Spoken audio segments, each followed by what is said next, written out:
Shalom. Welcome back. First and foremost, I want to give all glory, praises, and honors to Yahweh, Bahashem Yahweh Shai. I want to give double honors to the apostles and elders of Great Millstone, and salutations to you, Akim, pushing this word in sincerity and in truth. Back with another lesson. This is going to be a quick one and done. I want to deal with this clip that I saw on TikTok. I'm going to grab an article because Esau is real slick and he think he's funny. But the net and the snare and the trap that he has set, he's about to fall into it. And you'll see what I'm saying in a minute. Only 5 pickers showed up this morning to harvest his sweet potatoes. Farmer Keith Smith saw possible ruin, the loss of his $500,000 crop. They're running scared because of this new law. And you're in trouble. I'm in trouble, bad trouble. Smith's 200 acres need 20 pickers, mostly Mexican nationals. There is not enough documented people here to supply that workforce. Most of your workers are here illegally. So, if you caught that, this man on the screen, which most Edomites will hire Issachar. Okay, we know him as Issachar, one of the tribes, one of the 12 tribes. But here, modern times, call them Mexicans, come here to work, all right? And Esau, talks all this trash about him. But most of these businesses that are running, they have Issachar from across the border come over to work for cheap wages, all right? All these businesses, restaurants, tourism, warehouse, out in these fields where the produce of America is picked. And this new bill in Florida has just made it illegal for these people to be here. So the people that he needed to pick those sweet potatoes didn't show up. Only 5 showed up. So a lot of his crop won't get picked and it's going to go bad. So that's going to add even more fuel to the fire for the food shortage, right? For food prices, because less you have of something, the higher those items are going to be, right? But sure, if they got documentation, they got a better job working for me. But when only 5 pickers showed up this morning to... So that's the point. Now let's go into this article.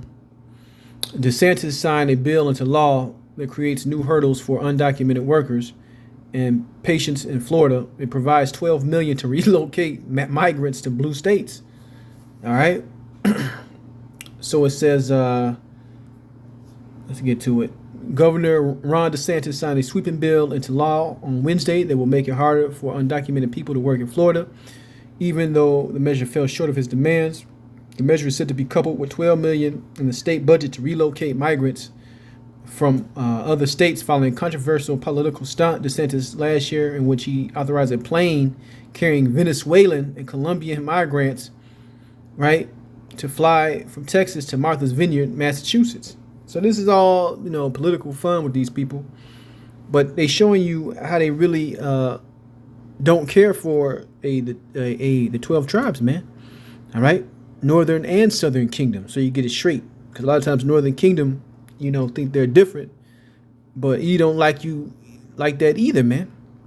But what's going to shoot them, how they're going to shoot themselves in their own foot is the guy came out and said it, that he's not going to find documented people, meaning AKA Americans, to go out there and pick those sweet potatoes, to pick those oranges, to pick those strawberries for basically slave wages.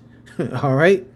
So since Florida, a lot of produce come out of there, and he signed this bill into law, guess what? Like I said, man, you're going to see a lot more food prices increase. Let's keep going. Let's get to the point. The sweeping changes just signed into law ban undocumented people from driving cars, even with licenses from other states, ban localities from issuing IDs to undocumented immigrants, impose felony level penalties on people who knowingly bring undocumented people to Florida, and require private employers to use E-Verify, a system that checks the prospective workers' residency status, right?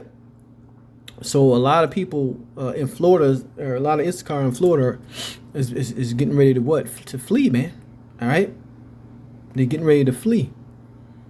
It says hospitals will be required to ask patients for their residency status and collect data for the state on how much they spend providing health care to undocumented immigrants. Critics of the new legislation said they were deeply concerned about how it would affect business in Florida. This law will hurt Florida's economy at a time when we businesses are struggling and crippling labor shortages in key sectors like healthcare, construction, agriculture, food service. Like I said, this is going to crash and destroy their economy. I think it was a movie a while ago called A Day Without Mexicans. Wherever you go, man, and that's one of their attributes in the scriptures, man, as known as hardworking people, man. Whatever sector it is, they're there, man. And the devil he is, he know he can use these people because they come from a place in the world where the living standards are reduced and they can pay him less. You see? But now, since DeSantis has put this bill into play and he don't want them here working, guess what? Like I said, you're going to have more inflation. You're going to have more of an increase in delays when you frequent some of these businesses. And that's going to have a snowball effect where some of these businesses are going to go under, man, because their labor force was so-called undocumented Mexicans. All right. It says Construction, Agriculture, and Food Service. Mike Fernandez, chairman of MBF Healthcare Partners and co-chair of the American Business Immigration Coalition, said in a statement. So, hey, that's the point, man. He put this law in to play, and he's going to ship some of these people to so-called blue states, which you had Mayor Lightfoot still complaining that I think it's the Texas governor has been sending undocumented workers to Chicago, man. Right?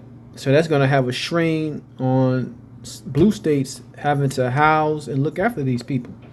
So it's all part of the system, part of the, the so-called New World Order or Great Reset, where everything is supposed to be torn down and they're going to bring in a new way. Okay? And they're going to use Issachar as a chess piece on the board to do some of this. Let's grab the scripture. This is Psalms 35:8. It says, "Let destruction come upon him at unawares. Let his net that he have hid catch himself. Into that very destruction let him fall." So him up here doing this, casting his net, trying to bust away immigrants, he's going to cause what? Florida to fall, man. People out there thinking they're going on vacation and going to see, beaches and this and that. You ain't going to have no people to work those things. All right? And they're going to go under. So the net and trap he supposed to put in play for Issachar, guess what? It's going to fall on his own head. Let me read that again. It says, "Let destruction come upon him unawares, and let his net that he have hid catch himself. Into that very destruction let him fall." Right? And when we go through this, we know this is a Psalm of David. And a lot of these psalms were written when he was on the run from Saul. But I'm using this just to make a point about how setting these traps, man. He's just going to bring down his economy, his way of life, and he's going to make the everyday average Joe Blow six-pack even more angrier, more angry at him, because these people aren't going to go out into those fields and pick those sweet potatoes, pick those strawberries, right? Oranges, etc. Harvest his sweet potatoes. Farmer Keith Smith saw possible ruin, the loss of his $500,000 crop. They're running scared because of this new law. So this hillbilly on the screen, man, his $500,000 crop is not going to be picked. So he's going to have anger at what? At who? DeSantis, man. You see? So you're going to have Esau butting heads with each other. He's going to fuck around. He's going to bring down everything. And they're going to be at each other's throats. But that's the point. I just wanted to touch on this real quick. I want to give all glory, praises, and honors to Yahweh, Ba'ashem Yahawashi, and shalom the next time.